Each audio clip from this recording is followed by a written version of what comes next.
Ang mapapanood mo ay ang nostalgic listahan ng iyong buhay estudyante noon. Tara, sulyapin natin muli. Number 1, umpisa natin sa upuan na ito sa classroom. Diba nostalgic na? Ang titibay naman yan. Pero anong rope ka nga ulit?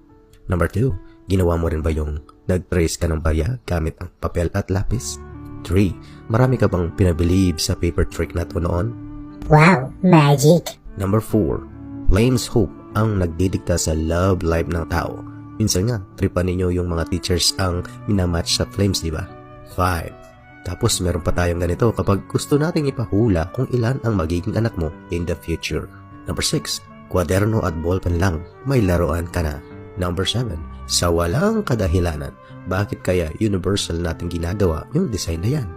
Lalo na itong drawing na to, pare-pareho tayo. Kaya magkakasundo tayong lahat eh. Pare-pareho ang daloy ng utak natin. Number 8. Sa larawan pa lang, naaamoy mo na ito. Nostalgic ang amoy. Yung Crayola pala ng rich kid mong classmate, heto. Jag ng rich kid mong kaklase.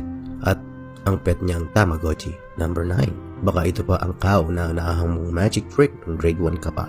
Number 10. Nag-imbento pa tayo ng secret code or alphabet na lumaganap. Kaya, yun ang secret tuloy.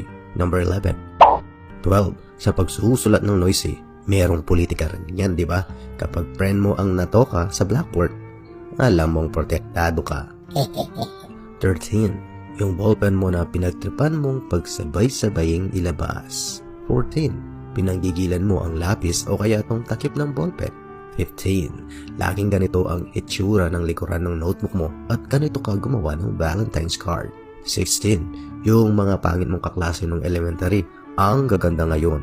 Pero yung crush na crush mo noon, no comment ka na ngayon. 17. Nag-project pa tayo ng tayo ng kalabaw para gawing pataba para sa mga halamang gulayan sa school. Ang sisipag pa nga natin noon mag-garden, di ba? 18. Gumawa ka rin ba ng ganito nung nauso noon ang mga digicam? 19. Kapag buo ang papel at walang gunting, walang problema yan sa mga bata noon. Medyo yucky nga lang pero mapamaraan naman. Di kasi tayo pabebe eh.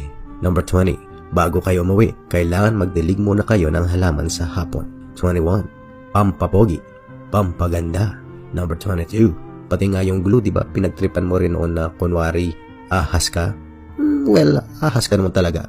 Joke lang. Number 23. Pero bago pa sumikat ang glue na yan, ito muna ang superstar sa mga pandikit.